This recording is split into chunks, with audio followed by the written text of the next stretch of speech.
Vous avez acheté des pommes de terre ou des oignons, vous les avez ramenés à la maison, et où a fini ce filet? Le plus souvent, directement à la poubelle. Et c'est bien dommage.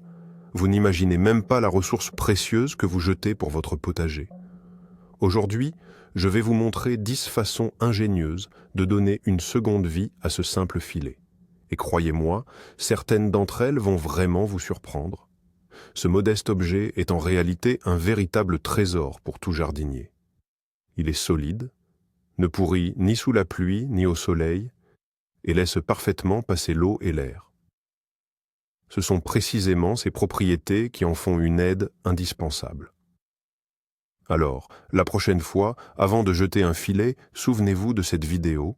Alors, voici la première astuce, et c'est probablement la plus populaire. Nous allons transformer un simple filet en un support robuste pour vos plantes grimpantes.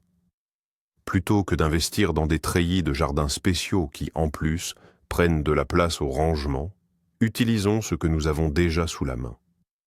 Ce filet d'emballage pour légumes est étonnamment solide. Il ne pourrit pas avec l'humidité et ne se dégrade pas au soleil, ce qui en fait un matériau réutilisable idéal. Comment procéder? C'est un jeu d'enfant. Prenez 2 piquets solides. Il peut s'agir de tuteurs en bois, de fer à béton, ou même de vieux manches de pelle. Enfoncez-les solidement en terre aux extrémités de votre planche de culture. Ensuite, tendez fermement le filet entre ces 2 supports. Vous pouvez le fixer avec des colliers de serrage en plastique, du fil souple, ou simplement une ficelle solide. Si la longueur d'un seul filet est insuffisante, il suffit d'en relier plusieurs ensemble. Pour quelle plante ce type de support est-il idéal? C'est une aubaine pour les pois, les haricots grimpants et bien sûr pour les concombres. Leurs vrilles s'accrocheront avec plaisir aux mailles du filet, grimpant ainsi vers le soleil. Les plantes sur un tel treillis sont parfaitement aérées, ce qui réduit considérablement le risque de maladies fongiques. Quant aux fruits, ils ne traînent pas sur le sol, restent propres et sont incroyablement faciles à récolter. En quelques minutes seulement, vous avez un support gratuit et durable pour une récolte abondante. Passons sans plus attendre à la deuxième méthode. Cette astuce, fiable et surtout entièrement gratuite, offre une protection imparable pour vos récoltes contre les visiteurs à plumes. Avouez que c'est frustrant de chouchouter vos fraises, groseilles ou cerises, et de voir, au tout dernier moment, les oiseaux débarquer pour picorer les baies les plus mûres et les plus belles. Les épouvantails et les rubans brillants ne sont malheureusement pas toujours efficaces, et c'est là que notre filet intervient à nouveau. C'est d'une simplicité géniale. Prenez un ou plusieurs filets et, si nécessaire, attachez-les ensemble pour former une surface plus grande. Déposez-le simplement sur un buisson de baies ou une rangée de fraisiers. Les bords peuvent être maintenus au sol avec quelques pierres ou simplement fixés à l'aide de cavaliers métalliques. Quel est l'atout majeur de cette méthode? Le filet n'entrave absolument pas les plantes. Il laisse passer la lumière du soleil, l'air et l'eau de pluie. Les abeilles pollinisatrices pourront également y accéder sans problème. Mais les oiseaux, eux, ne pourront plus atteindre vos précieuses baies. C'est une barrière infranchissable pour eux. De plus, et c'est un point crucial, contrairement au filet anti-oiseaux à mailles très fines, notre filet à mailles plus large ne permet pas aux oiseaux de s'y emmêler ou de se blesser. Quand vient le moment de la récolte, il vous suffit de retirer le filet, puis de le remettre en place. Votre récolte est protégée, et les oiseaux sont sains et saufs. Passons à la troisième méthode, une véritable armure pour vos choux. Nous connaissons tous ce joli papillon blanc aux pointes noires sur les ailes, la pierride du chou. Elle a l'air inoffensive, mais pour le jardinier, c'est l'ennemi numéro 1. Elle pond ses œufs, d'où éclosent ensuite des chenilles voraces, capables de transformer vos belles têtes de choux en véritables passoires. Et ce, en quelques jours seulement. Comment lutter contre elles sans utiliser de produits chimiques? Encore une fois, utilisons notre filet. Mais attention, il y a une subtilité. Il ne suffit pas de le poser simplement sur les choux, car le papillon pourrait pondre ses œufs directement à travers les mailles sur les feuilles. Il faut donc créer une petite barrière, un espace entre le filet et la plante. Pour cela, construisons un tunnel des plus simples. Munissez-vous de quelques arceaux. Vous pouvez les fabriquer avec du fil de fer épais, d'anciens tuyaux en plastique ou même des tiges de saule souple. Installez ces arceaux au-dessus de votre planche de chou. Puis, tendez sur ces arceaux un filet ou plusieurs filets cousus ensemble si nécessaire. Le plus important est de bien plaquer les bords du filet au sol. Vous pouvez les recouvrir de terre ou les lester avec des pierres. L'essentiel est qu'il ne reste aucune fente ou ouverture par où le papillon pourrait s'introduire. Au final, vous obtiendrez un dôme protecteur idéal. Le soleil, l'air et l'eau circulent librement vers vos plantes, tandis que la pierride pourra tournoyer au-dessus de la planche de chou tant qu'elle voudra, sans jamais pouvoir atteindre les feuilles. C'est une méthode 100% écologique et incroyablement efficace pour sauver votre récolte. Cette quatrième astuce sera très appréciée par tous ceux qui cultivent de l'oignon et de l'ail pour la conservation. Après la récolte, l'une des étapes les plus cruciales est de bien faire sécher ces bulbes. Si cette étape était négligée, les têtes commenceront à pourrir et tous vos efforts auront été vains. Habituellement, on les dispose sur des greniers, des vérandas ou dans des abris de jardin, mais cette méthode n'est pas toujours pratique et demande beaucoup d'espace. C'est précisément ici que notre filet se révèle être un outil de séchage parfait. Imaginez, vous venez de récolter votre ail ou vos oignons, vous les nettoyez légèrement de la terre, coupez les racines et les tiges en excès. Puis, vous les mettez directement dans notre filet. Attention, ne les entassez pas trop, afin que l'air puisse circuler librement. Ensuite, il vous suffit de nouer le haut du filet et de suspendre ce sac improvisé dans n'importe quel endroit sec, chaud, et surtout très bien aéré. Cela pourrait être un grenier, un abri ou même un balcon. Grâce à la structure aérée du filet, l'air circule autour de chaque bulbe, le ventilant de toutes parts. L'humidité s'évapore ainsi de manière uniforme et rapide. Puisqu'il n'y a pas de contact avec une surface, le risque que les bulbes s'humidifient et pourrissent d'un côté est totalement éliminé.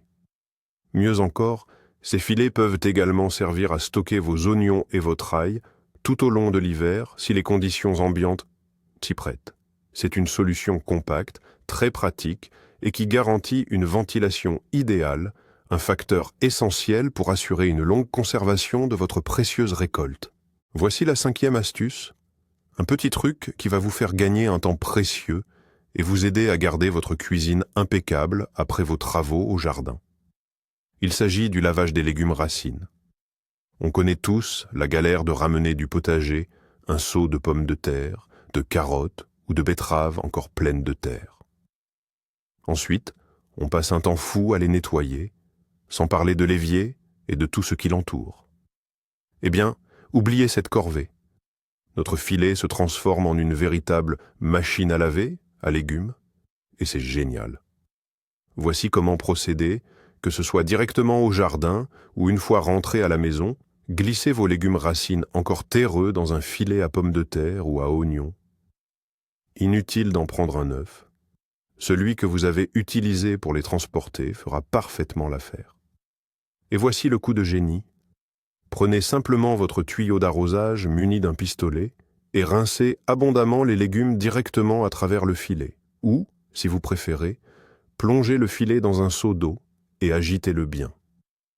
Toute la terre et la saleté s'échapperont facilement à travers les larges mailles du filet. Vos mains resteront ainsi quasiment propres et la saleté ne se répandra pas dans toute la cuisine.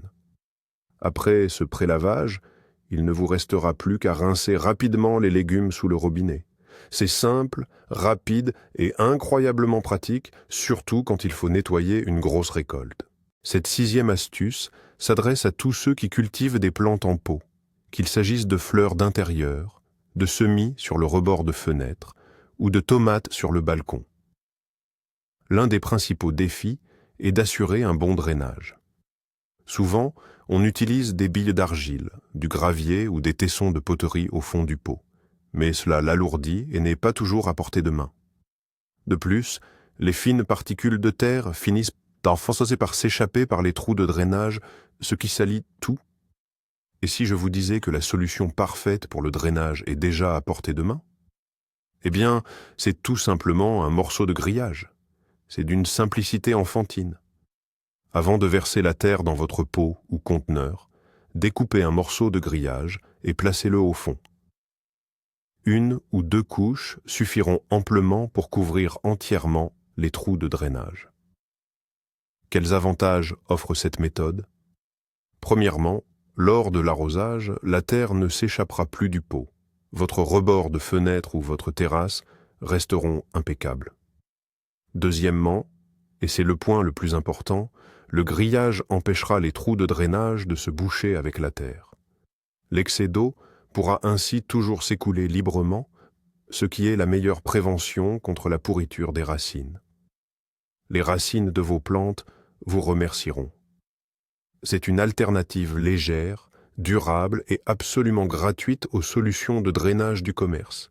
La 7e méthode est une astuce géniale pour toutes celles et ceux qui cultivent des semis et qui souhaitent préserver leurs nerfs au moment du repiquage en pleine terre.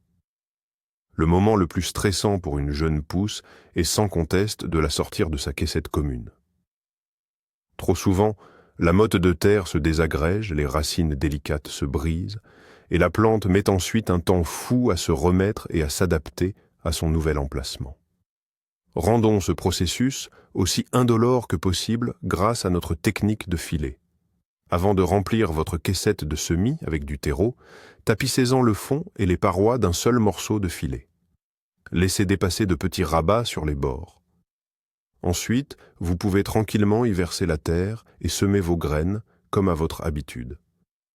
La plantule grandit, ses racines traversent les mailles du filet, formant ainsi une motte racinaire unique, solide et bien armée. Et voici que vient le jour J, le moment tant attendu du repiquage. Fini de devoir déterrer chaque plantule à la petite pelle au risque de l'abîmer. Il vous suffit de saisir les bords du filet et de soulever délicatement l'intégralité du bloc de terre de la caissette. Il reste parfaitement compact et ne s'effrite pas. Après cela, vous pouvez soit découper le filet et séparer chaque plantule, soit, si votre plan de plantation le permet, les repiquer par petits groupes. Le système racinaire est ainsi à peine perturbé.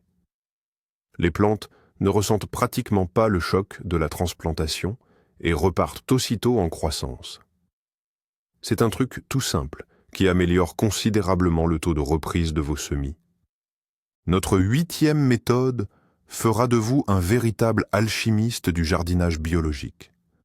Nous allons préparer ce que l'on appelle le thé de compost, ou une infusion liquide de plantes. C'est un engrais vivant super efficace qui enrichit le sol en micro-organismes bénéfiques et en nutriments sous une forme facilement assimilable. Habituellement, on utilise de vieux sacs ou de la gaze à cet effet, mais notre filet est tout simplement parfait pour cela. Comment procéder? Prenez le filet et transformez-le en une sorte de sachet de thé géant. Remplissez-le de compost mûr, d'humus ou simplement d'herbes fraîchement coupées, comme de l'ortie. Ne le tassez pas trop fermement. Nouez solidement le haut. Plongez maintenant ce sachet dans un grand récipient rempli d'eau, un seau, un tonneau, peu importe. Laissez infuser pendant plusieurs heures, ou idéalement une journée entière. Vous pouvez remuer de temps en temps ou simplement tremper le sachet pour activer le processus. L'eau prendra progressivement une couleur sombre et riche. C'est notre thé de compost. Vous pouvez arroser absolument toutes vos plantes au pied avec cette solution. Elles recevront un puissant coup de fouet en énergie et en nutriments. Et le plus pratique, après utilisation, le contenu du sachet retourne simplement au tas de compost et le filet est rincé, prêt pour la prochaine infusion. Fini la terre et les résidus dans votre arrosoir. Notre 9e astuce s'attaque à un problème de jardinage quasi universel. Le vent, qui a tendance à emporter facilement le paillis léger de vos parterres. Le paillage, qu'il s'agisse d'herbes tondues ou de paille, est une excellente pratique agronomique. Il retient l'humidité du sol, limite la croissance des mauvaises herbes et améliore la structure de la terre.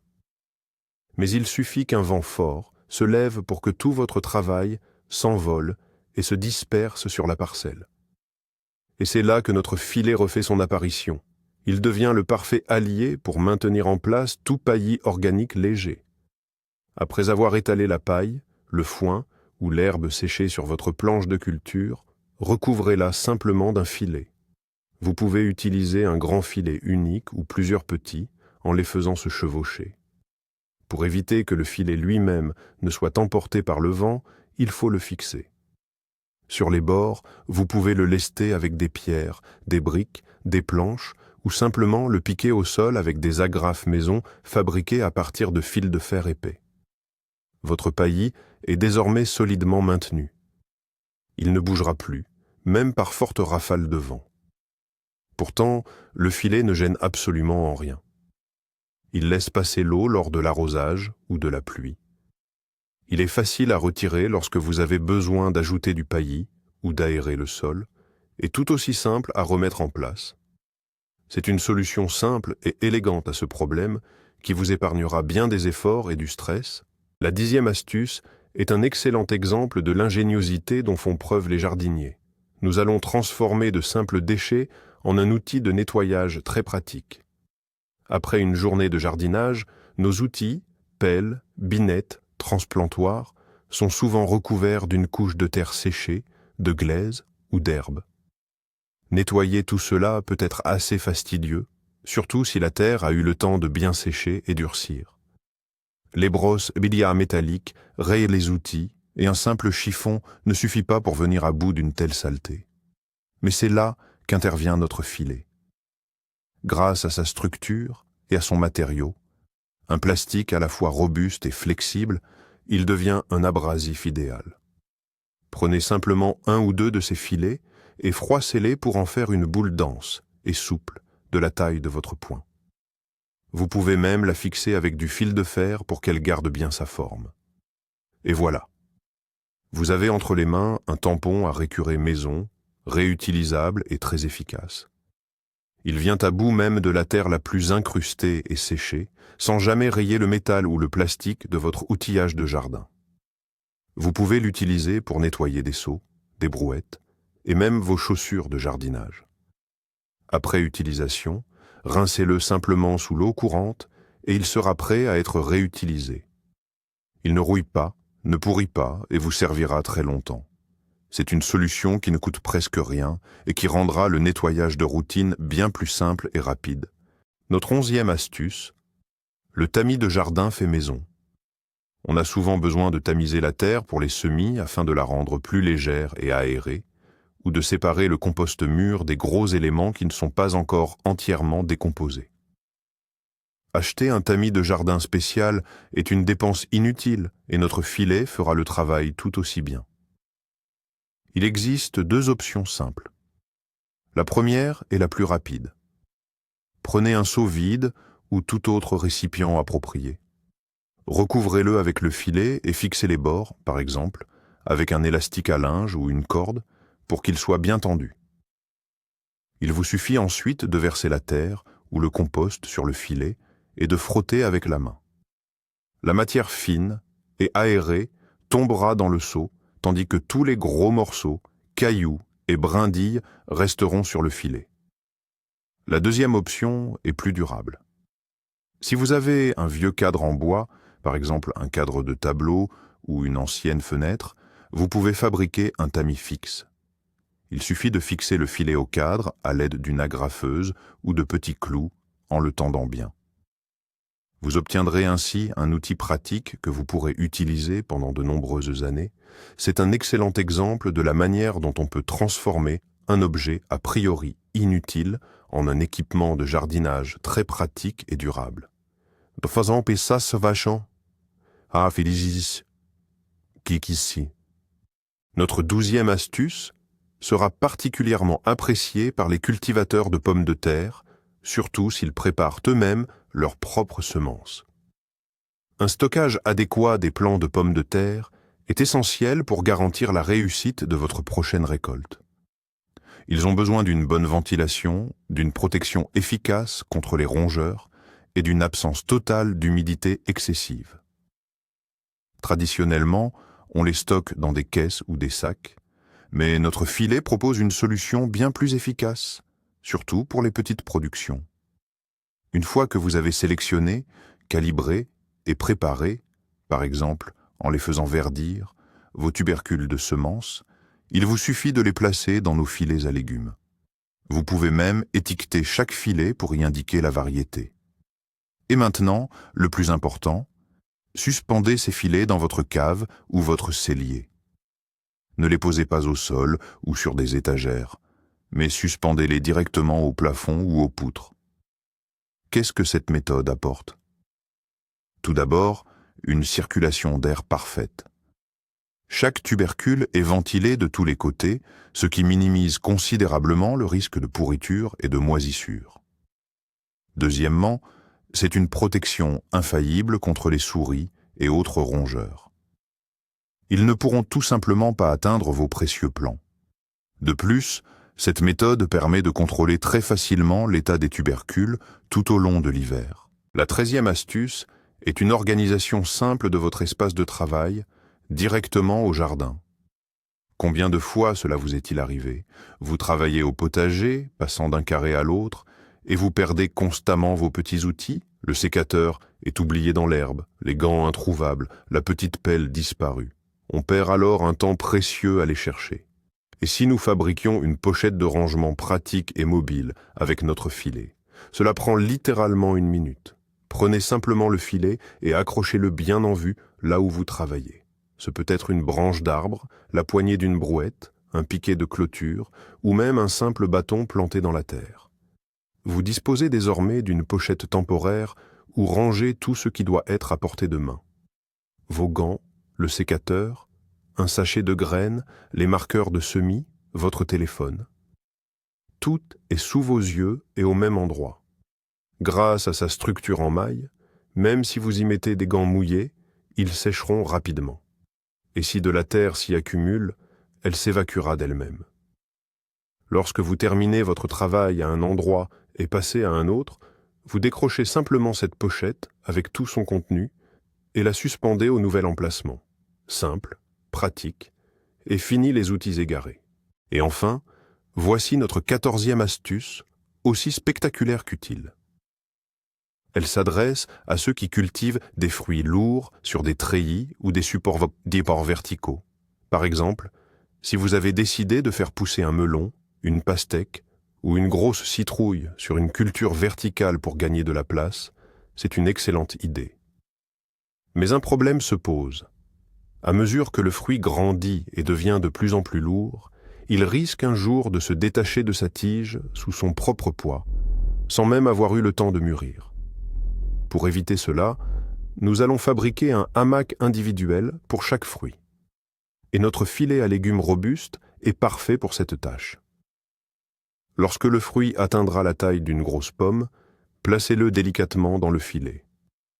Attachez ensuite solidement le filet au treillis ou à un autre support robuste, de manière à ce que le poids du fruit repose sur le filet et non sur son pédoncule.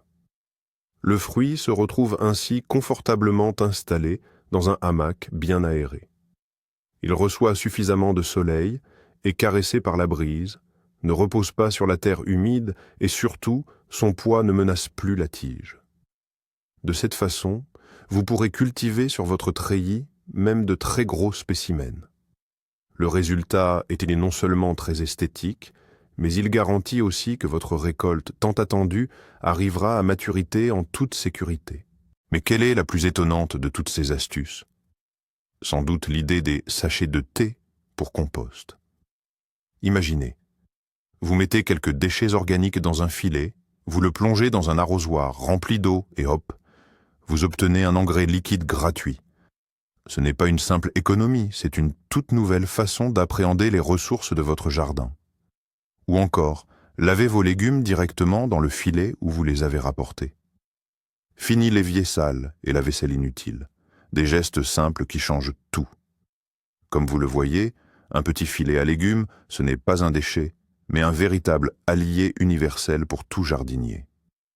De la protection de vos plants à la récolte de vos cultures, en passant par la préparation d'engrais. C'est un excellent exemple de la façon de réutiliser les objets, pour votre bien et celui de la nature. Merci d'avoir regardé jusqu'à la fin. Si au moins une de ces astuces vous a plu, n'oubliez pas de laisser un pouce bleu et de vous abonner à la chaîne pour ne pas manquer nos prochaines astuces de jardinage. Et maintenant, une question pour vous. Comment utilisez-vous vos filets à légumes? Ou peut-être que cette vidéo vous a inspiré une 11e idée géniale, bien à vous. Partagez-la en commentaire pour que nous puissions créer ensemble une collection complète de ces astuces.